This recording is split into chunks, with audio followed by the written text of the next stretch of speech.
organize the CARE Collective, which focuses on creative community, knowledge building, and resource sharing, as well as a podcast, archived convos, where they chat with different artists about art and social issues. So thanks for being here to talk about zines and politics, which is like a big portion of zines, I feel like. And super important right now in 2024 election year. Yes. So thanks for being here. Thanks for having me, and thank you all for being here as well. A lot of y'all means a lot. I'm kind of nervous, but I think we'll be good. I think it's all gonna be good. So there's a couple points where I'm gonna ask for a little bit of audience participation, but no stress. Just gonna ask a question your way, and then you can just shout out whatever you think. So I go by Mia Makes It. And another little intro. This was at Tampa Zine Fest last weekend, so very recently. My email's up there. You cannot see it, but it's himiamakesit@gmail. So if you have any questions or if there's anything that you want to talk about, I love getting emails. Not to my work email, but to this email. I like getting work emails. So.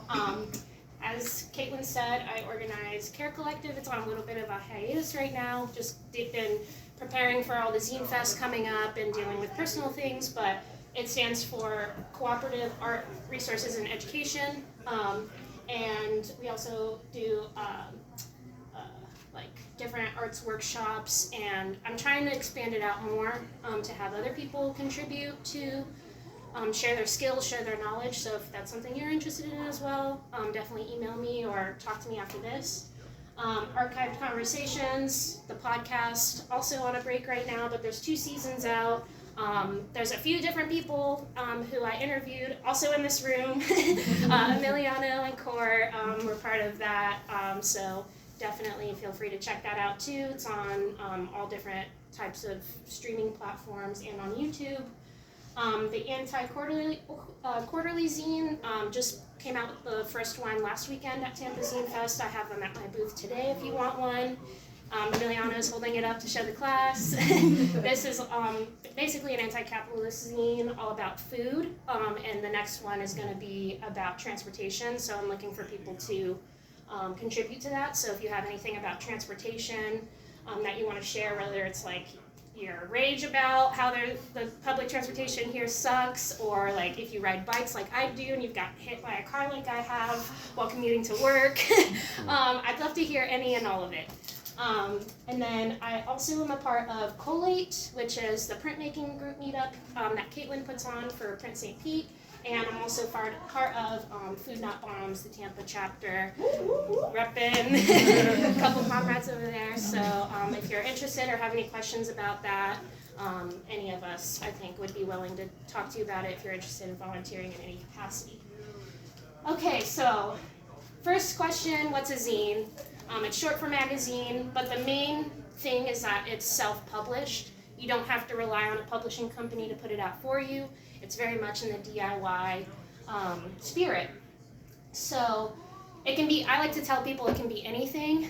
Like it doesn't have to be just writing. It doesn't have to necessarily be like political. But here are some examples of what it can be. So chapbooks, these were really popular in the 20th century. They're cheap, usually anonymous publications. I think that's kind of changed in the last probably like at least 20 years. Reading material typically produced for like lower class people, again because books, especially back then, could be very expensive to purchase because the printing process was so laborious. So these were perfect for people who don't have a lot of money who want to gain knowledge. Art books, illustrations, sketchbooks, conceptual art, photos, any kind of art, you could throw it into a book, into a zine, and distribute it. It's a great way to make your art more accessible if you want to reach a wider audience as well. It can also be personal or per zines. You can write about your lived experience. It could be as a journal.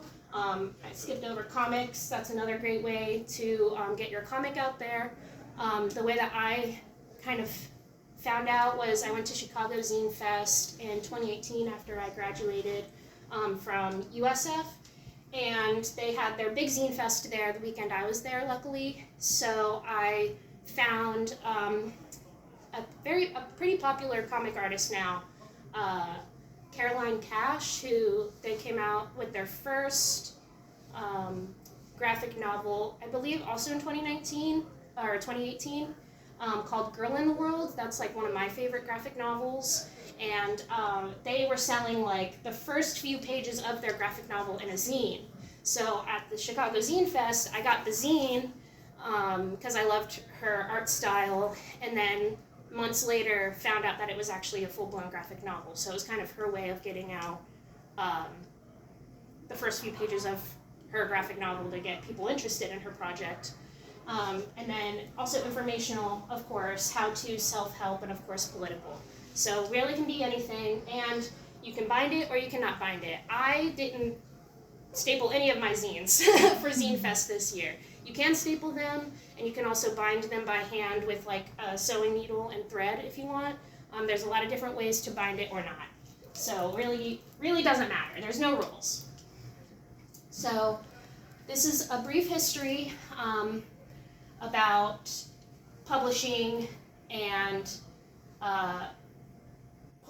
politics. So pamphlets have been around for centuries, and it has been said that leafletting and pamphlet handing out was one of the tools used when the Civil War was started in America.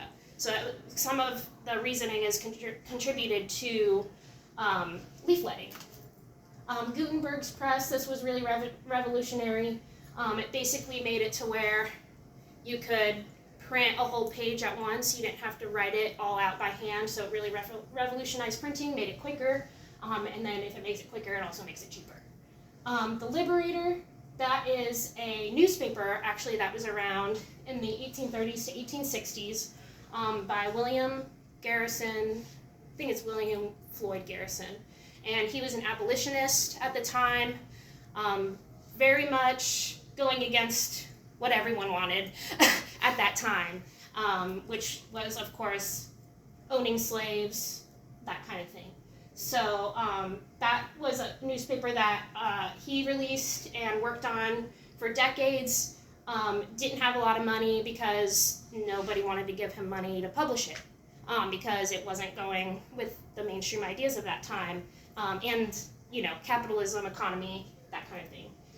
The electric pen and duplicating press, again, Thomas Edison was involved in this. It was the first electric printing method that came about, rather than the Gutenberg press, which was you had to ink the whole page and then lay the paper out and press it.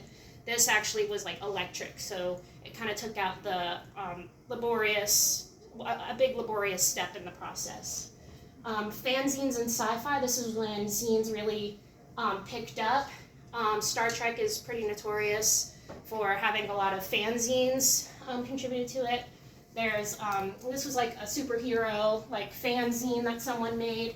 So if you're a big fan, if you're in a fandom, this is a great way to share your fandom with other people for a lot less money than a book, a full-blown book that you have to get published. And then the invention of the photocopier. Now, this is when things really ramped up because it became a lot quicker and it became much more accessible in the 1960s. So it was invented 1937, but in the 1960s, they were in offices now. Photocopy shops were around in cities, so you could go there and get your thing printed. Again, a lot less cheaper because it's a lot quicker. There's a machine doing it, so that again added to the popularity of zines. Ain't I a Woman and Berkeley Barb, also wanted to highlight these as they're not zines, but they're newspapers that were independently published. Ain't I a Woman is kind of based off of the entire Ain't I a Woman speech by Sojourner Truth, and it's kind of more of an intersectional feminist type newspaper, whereas a lot of the publications at the time, including Berkeley Barb, maybe had more of the white feminism thing going on. And then zines, most people kind of understand zines starting here, with the punk scene, DIY communities, and second wave feminism of the 1980s and 1990s. And so that leads us kind of here today. Now, since we discussed the zines and the independent newspapers just now, why do you think these people chose zines? It's cheap. It's cheap, so that makes it a little bit more financially accessible. Counterculture. Counterculture, so not going with the mainstream opinions and media. They didn't have a choice. Didn't have a choice. Seems easy to make. Like, Easy. with the resources that you already have. Yes, exactly. So people began to publish their own papers, pamphlets, and zines because their opinions or even their viewpoints weren't being covered in the mainstream media. It gives people a voice, again, who normally don't have a voice. So again, sharing those viewpoints that aren't being discussed when they're sitting around the table talking about what's going to go inside this academic textbook or what's going to go in this movie. Taking the power into your own hands. So again, if your viewpoint isn't being echoed in the mainstream, you can take power in your own hands and say, I'm going to print this and I'm going to put it out there. It's great to put your zines in the little libraries that are around because a lot of times they're like moldy romance novels, so sometimes people really like to have like a nice zine in there too. And then the accessibility point, they're more financially accessible in terms of publishing and purchasing other people's zines, and a lot of times people will give them for free or even exchange, trade for other zines. So that's my favorite part. And then a big part of it as well is the academic jargon part. So if we're thinking about like economics, not everybody has equal access to education.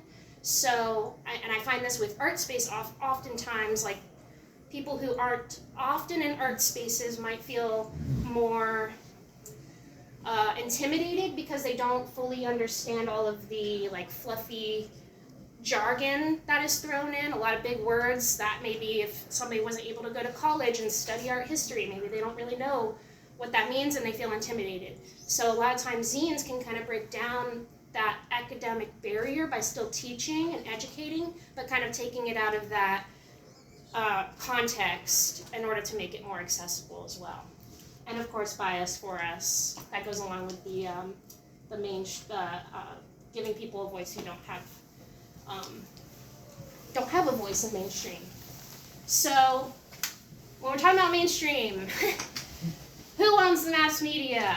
How many companies own all media? It's like 5 or 6, right? These are all the faces, all the beautiful faces of the people who own all the media that we ingest, for the most part. Now, as you can see, there's not very much variation in complexion. So you can imagine, and also the Murdoch family also has their hands in News Corporation as well. They're all over too. So you can see that, like from the top down, their decision making is going to travel its way to the bottom. And oftentimes people want to go into the system in order to change it, but a lot of times that doesn't work because the system changes you.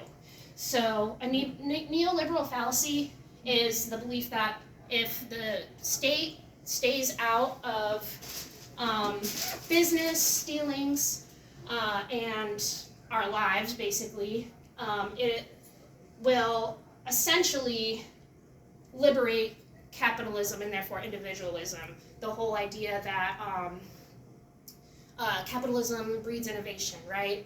Even though you go down the toothpaste store and there's like 20 different types of toothpaste that all have the same ingredients and it's all owned by the same company. So the reality is social and economic inequality. The deregulation causes lower wages, less oversight for safety, simply because why would any of these people be like, oh, like, I'm going to give up millions of dollars so that I can pay my people well? Why would they do that when there's not, like, somebody overseeing that to basically be like, let's create a livable wage? That's not happening, right? Because the government, the federal minimum wage is still $7.25. So it's causing this, it goes down with it goes along with the trickle down economics thing where the economics are not trickling down; they're being hoarded. So, equal opportunity is impossible. Profit-driven and often low-quality products are made in order to drive up profit. And then, of course, power in the hands of just a few. And this isn't even including investors. Investors have a lot to do with it as well, because money controls everything. All right. So advertising and censorship. Most media is owned by just a few families. So again, it's being controlled by just these few people. Advertiser friendly. So a company or website wants to produce content that isn't too taboo or extreme so that the big brands will buy in, and they'll get money from these big brands to host their products on their platform. So let's think about YouTube, for example. If somebody were to upload footage in Gaza, a civilian, YouTube might take that down or demonetize it because it's not ad friendly, but someone like CNN could pick it up and get profit from showing that footage. Meanwhile, the civilian gets left out of it.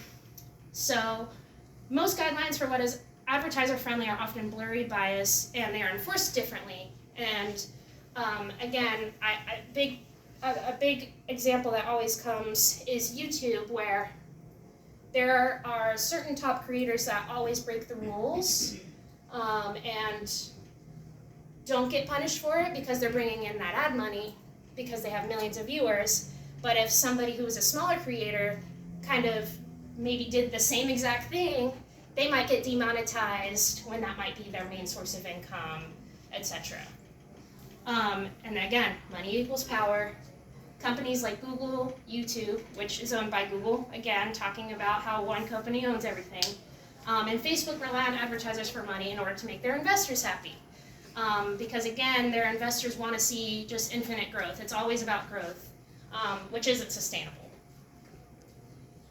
Now, ignorance is a tool of oppression. So let's think about today's book bans and centuries ago, even book burning, like giant book burns. This is in order to keep knowledge out of the hands of the people most of the time. So as you can see, this is one example of a cover of Time magazine, where all of these other continents were talking about Afghanistan on their cover, but here we're talking about U.S. politics over on the U.S. side. So there's a few examples of this. I'm sure many of you have probably seen these before.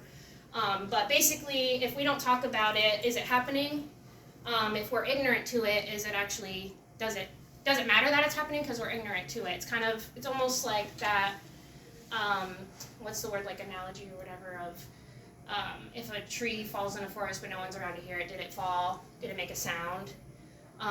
It's still happening, but that's why it's important for us to witness.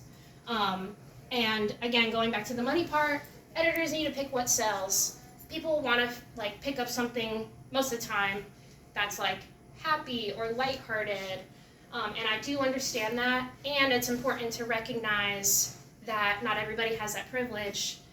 Therefore, we do need to raise awareness of issues that are occurring, things that are happening because they are affecting our everyday lives, whether or not we consciously know it on a day-to-day basis. Now let's talk about the F word, fascism. So I wanted to define it here because oftentimes we talk about it, but we might not know the actual definition of it. And this is an abbreviated definition because it's a lot. So a political philosophy, movement, or regime that exalts the nation and often race above the individual, and that stands for a centralized autocratic government headed by a dictatorial leader, severe economic and social regimentation, and forcible suppression of opposition. So, what does that sound like, everybody? So, growing discontent with the government aids in the rise in fascism. So if you think today about how a lot of mainstream news sources are saying, like, we're split more than ever. Like, there are people who are extreme far right and there's people who are extreme far left. That's because each group is discontent with the same system, which is, the US government. And it doesn't just necessarily mean the president, but like the entire system, because there's a lot. There's a lot that goes into the House of Representatives, Congress, yada yada. So we're all discontent, and this is creating, because we're all discontent because we are in a hard time. Like, whether or not we want to call it a depression, whether or not it's been called that, like, we are in an economic downturn right now.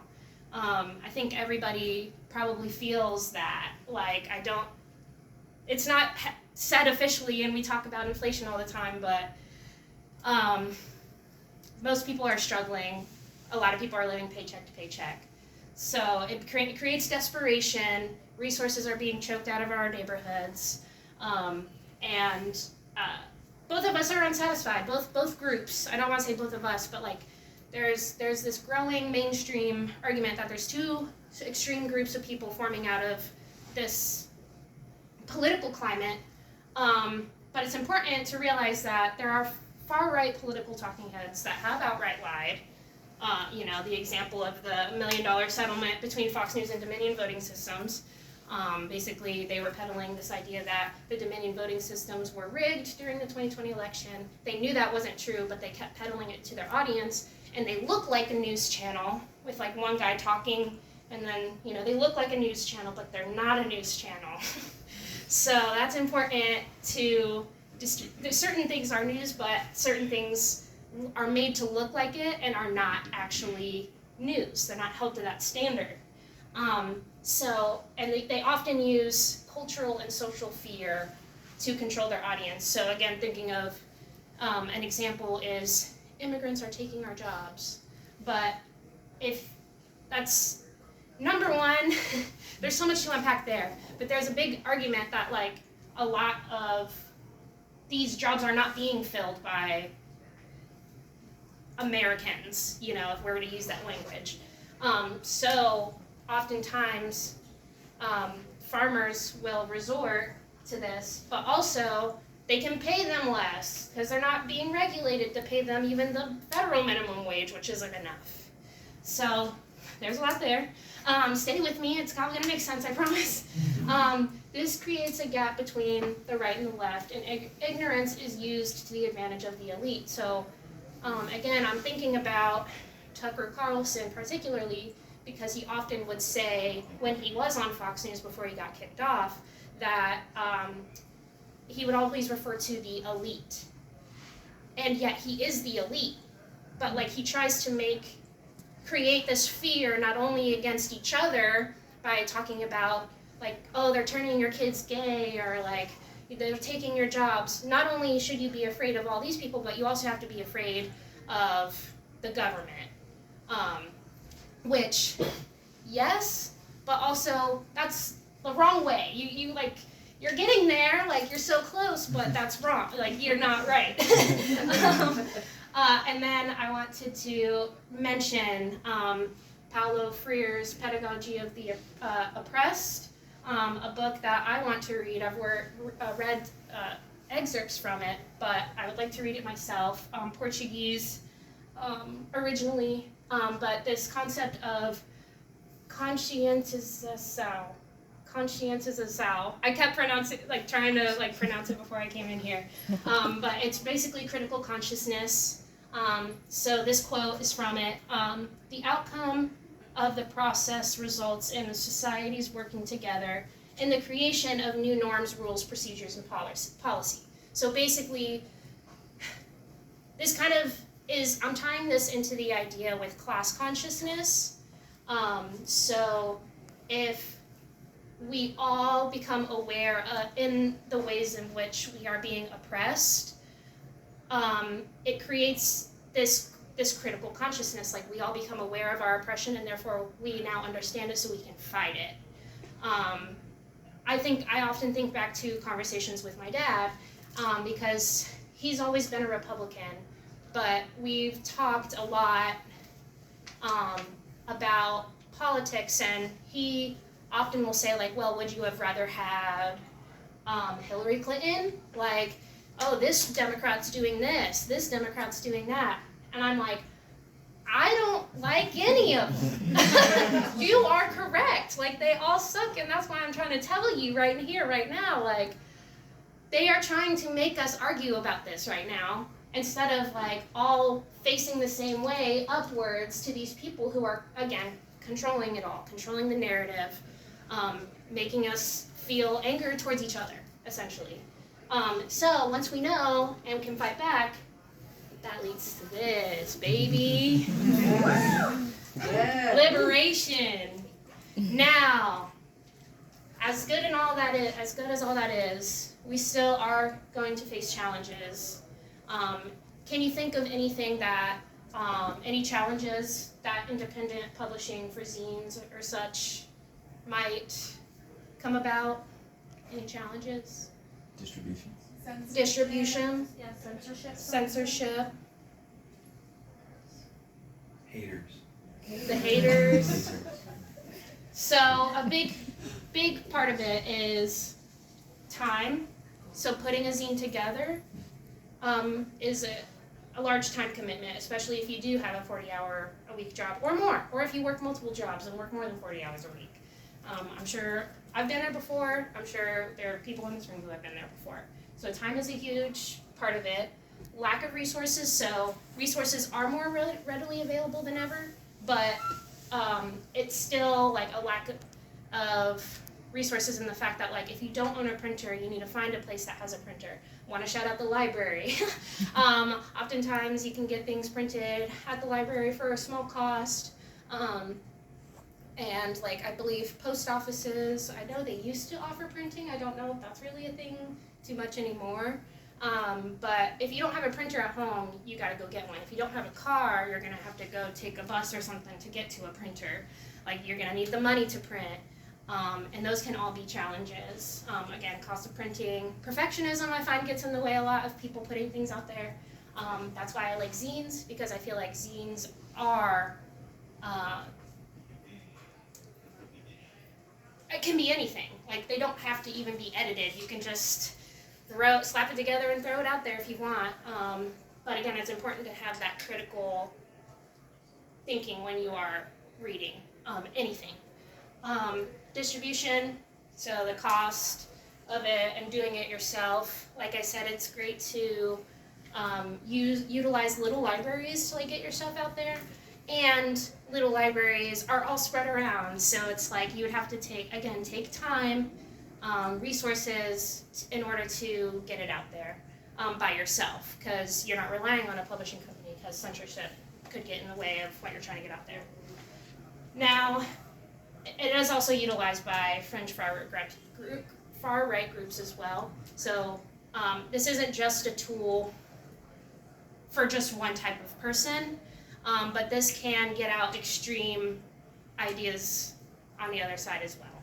So it's just important to know that it's a way that people can get out racist ideas. It can get violent ideas out there. So it's good to be aware of that. Now, my call to action to you, I think it's important to remember that we do have personal power, and there are systems that are oppressing us every day, trying to oppress us more and more every day, especially if you might be queer or LGBT or a person of color. Like, there's going to be more added challenges as the more and more you stack up those identities, because they're all layered and intersecting. So if you feel like you're not being heard, or if there is something that you would like to get out there, like, I really encourage you to do it. If you need help with printing, or if you have any questions, I'm totally down always to answer questions. You can email me anytime. And I just want to empower you. to use your voice in this way, and get your ideas out there. Books are being banned and censored every day. So it's more important than ever to like distribute these materials, to let people know what's going on, in order to fight that ignorance, in order to fight that oppression. And it's not an all-encompassing solution, but it is a tool that you can have in your toolbox against these things.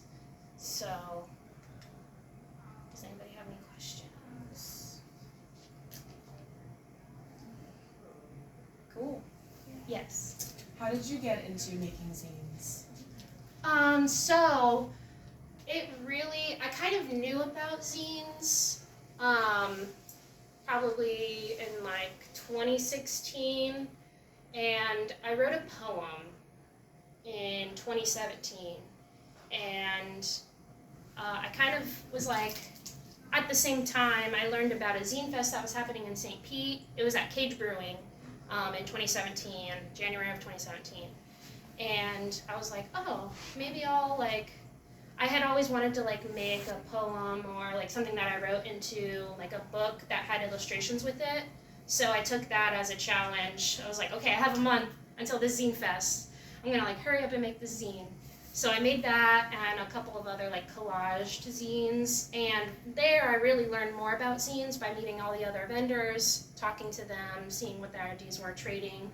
And then Chicago Zine Fest was really influential. If you can ever go to Chicago Zine Fest, it's usually in May. I highly recommend it. It's free to attend. They usually have workshops going on at the same time and like talks. It was really like frontal lobe forming. I feel like it really contributed to the formation of my brain, so. Good question. Thanks, SK. We have another question over here. Yes. So you said distribution is like sort of like a major challenge as far as like getting sort of like your voice out there, get your sort of like just getting like your zine and stuff out there. Like, what are the different ways that you have found to get your sort of like messages out there like effectively? Like, has social media played a role in it? Have different like fests like these, like what are the best ways you found to get like your zine sort of like in more hands? Yeah, so I am a big fan of Zine Fest, obviously. That's a great way of connecting with other people and networking, and you can get people's addresses and like send them back and forth. But I will say, recently I went to an event this past week, and I have a zine that me and a couple of my friends worked on called Anti, and I just printed off a bunch of them and I just handed them out to everyone. I was like, you want a zine? You want a zine? You want a zine? And it's cute because I've also seen it in a few people's stories, like on Instagram. They'll like either take a picture of like what's in their pockets and it's like my zine, or like somebody found it on the ground somewhere, funnily enough, and they're like, this is so cool, and they like posted flicking through it. But it was like at the place where I had handed them out. So I find that honestly, like the leafletting type thing has been really good, and you have to be okay with like not having someone pay for it. Yeah. So just handing it out. I mean, it's all about anti-capitalism, like practice. Like, so to me, I'm just like, I'm gonna just hand this out because like knowledge is power. So yeah, definitely. And then just getting to know people, talking about zines. I think that's the best way, personally. Like, you can definitely post your stuff online, and I'm sure, you can definitely get people from around the world to, like, look at it, but I find that it's, if you're in front of someone actively talking about it and getting excited about zines, that's usually the best way. Yeah. Anyone else? Awesome. Thank you, Mia. Thank you.